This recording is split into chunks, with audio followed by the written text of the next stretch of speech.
Assalamualaikum warahmatullahi wabarakatuh. Bertemu lagi dengan saya Reza Hafiz.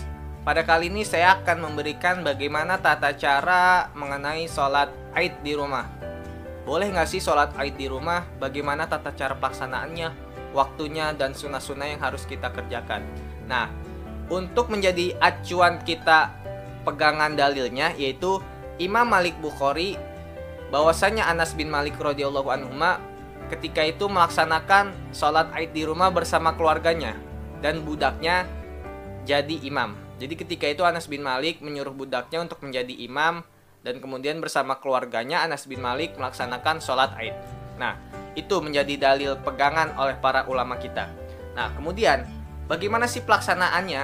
Nah, pelaksanaannya pada dasarnya sama saja seperti sholat-sholat pada umumnya, akan tetapi pembedaannya itu hanyalah nanti di takbir-takbirnya, ya. Yang menjadi pembeda dari sholat-sholat pada umumnya itu hanya di takbir. Untuk sunnahnya, sunnah kita disunahkan sebelum melaksanakan sholat Aid, yaitu kita disunahkan untuk mandi. Kemudian ada juga kita disunahkan untuk memakan kurma. Kalau tidak ada kurma, kita bisa meminum yang manis-manis, makan yang manis-manis. Itu yang dianjurkan oleh Rasulullah SAW. Kita memakan kurma dengan jumlah witir. Apa sih dengan jumlah witir? Jumlah witir itu ialah jumlah bilangan yang ganjil, bisa 3, bisa 5, dan seterusnya. Nah, ini menjadi acuan kita sunnah yang harus dilakukan ketika ingin menghadapi sholat Idul Fitri. Kenapa sih kita harus melaksanakan sunnah ini? Karena pada dasarnya ketika itu Rasulullah SAW berkata, ketika kita menghadapi sholat Aid, itu berarti tandanya kita melaksanakan hari raya di mana kita sudah tidak lagi yang namanya berpuasa. Nah, lalu bagaimana sih waktunya? Kapan sih kita harus melaksanakan sholat Idul Fitri ini? Nah, sholat Idul Fitri ini atau sholat Aid, kita dianjurkan melaksanakannya setelah waktu syuruk, setelah matahari terbit, ya. 15 menit matahari terbit, kita dianjurkan untuk melaksanakan sholat Aid, ya. Jadi ketika syuruk terbit, matahari sudah terbit, kita sudah disunahkan, dianjurkan sudah bisa melakukan yang namanya sholat Idul Fitri.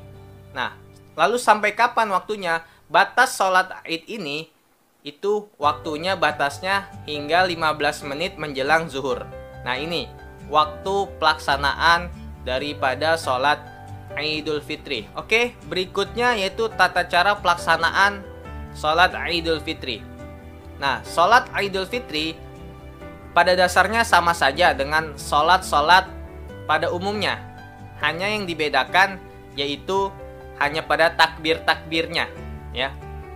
Jadi ada beberapa pendapat ulama yang beda pendapat, bahwasanya ada juga yang mengatakan bahwasanya takbir yang pertama, rakaat pertama itu, yang pertama itu sudah dihitung. Jadi ada 7 kali takbir rakaat pertama, yang kedua yaitu ada 5 takbir. Nah, yang rakaat pertama yaitu kita harus dianjurkan 7 kali takbir, ya. 7 kali takbir, Allahu Akbar. Ada pendapat ulama bahwasanya takbir yang pertama ini ialah tidak dihitung. Akan tetapi ada pendapat ulama juga pada takbir yang pertama ini ialah tetap dihitung.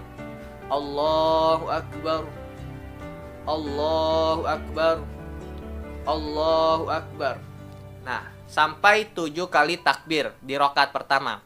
Lalu sebelum itu bagaimana sih niat sholat Idul Fitri?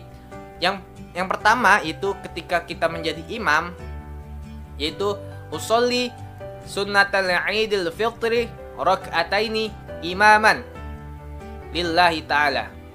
Usolli sunnatal Idul Fitri raka'ataini imaman lillahi ta'ala. Kalau kita menjadi makmuman lillahi ta'ala. Kalau misalnya makmumnya perempuan, makmumatan.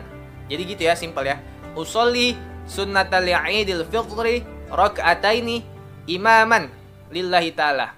Kalau menjadi makmuman lillahi ta'ala. Kalau ketika makmumnya wanita atau perempuan, itu makmumatan.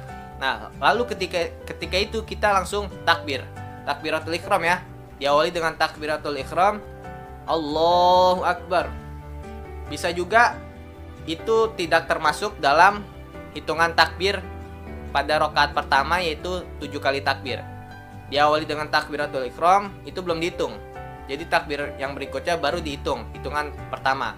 Allahu Akbar, Allahu Akbar, Allahu Akbar, sampai 7 kali takbir. Lalu, bagaimana sih umumnya yang harus kita baca di sela-sela takbir ini? Yaitu kita dianjurkan untuk bertasbih, bertakbir, berzikir, apa saja. Akan tetapi pada umumnya kita dianjurkan untuk melakukan yang namanya subhanallah, mengucapkan subhanallah, walhamdulillah, wala ilaha illallah, wallahu akbar. Subhanallah, walhamdulillah, wala ilaha illallah, wallahu akbar. Allahu akbar. Subhanallah, walhamdulillah, wala ilaha illallah, wallahu akbar. Allahu akbar. Subhanallah, walhamdulillah, wala ilaha illallah, wallahu akbar. Allahu akbar. Subhanallah, walhamdulillah, wala ilaha illallah, wallahu akbar. Nah, jadi itu di antara sela-sela takbir kita dianjurkan membaca itu ya. Subhanallah, walhamdulillah, wala ilaha illallah, wallahu akbar. Allahu akbar. Subhanallah, walhamdulillah, wala ilaha illallah, wallahu akbar. Allahu akbar.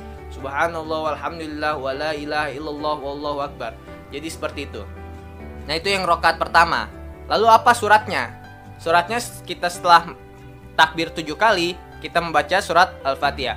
Allahu Akbar. Nah, itu ketika 7 kali udah takbir, langsung Bismillahirrahmanirrahim. Alhamdulillahirabbil alamin. Al-Fatihah. Nah, setelah Al-Fatihah selesai, kita dianjurkan atau disunahkan membaca surat Al-A'la, ya.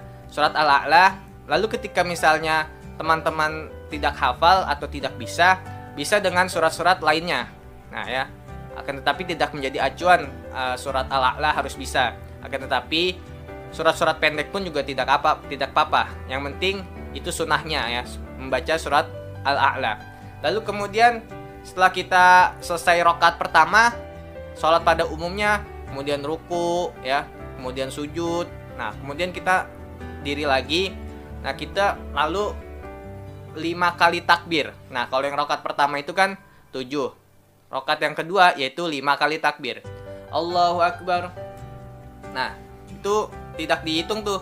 Yaitu namanya takbir intikal ya. Rakaat kedua itu namanya takbir intikal, tidak kayak gini ya. Jadi langsung saja Allahu Akbar. Subhanallah, alhamdulillah, wala ilaha illallah, wallahu akbar. Allahu Akbar. Subhanallah, alhamdulillah, wala ilaha illallah, wallahu akbar. Allahu Akbar. Nah, sampai 5 kali. Dan jangan lupa di sela-sela takbir kita membaca subhanallah, walhamdulillah, wala ilaha illallah, wallahu akbar. Lalu setelah itu kita membaca surat Al-Fatihah. Setelah membaca surat Al-Fatihah, kita dianjurkan, disunahkan lagi membaca surat Al-Ghasyiyah. Bismillahirrahmanirrahim. Hal ataka haditsul ghasyiyah. Akan tetapi ketika tidak bisa, boleh surat-surat pendek yang kita bisa membacanya. Nah, setelah kita melaksanakan sholat Idul Fitri 2 rakaat ini, setelah selesai, apakah ada khutbah di antara sholat Idul Fitri ini? Jawabannya yaitu tidak harus ada khutbah ketika kita melaksanakannya di rumah.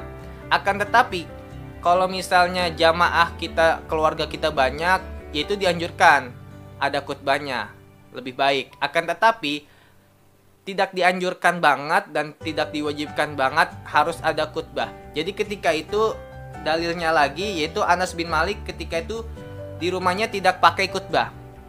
Nah, akan tetapi dianjurkan ketika kita banyak orang atau jamaahnya banyak, boleh dilaksanakan yang namanya khutbah. Nah, jadi hanya sekedar ini saja yang bisa saya sampaikan.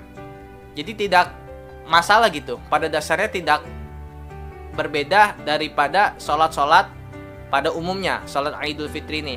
Hanya yang membedakannya itu ialah takbir. Yang rakaat pertama takbir 7 kali, yang rakaat kedua yaitu 5 kali. Dan tidak pakai khutbah ketika kita melaksanakannya di rumah. Tidak dianjurkan kita melakukan yang namanya khutbah.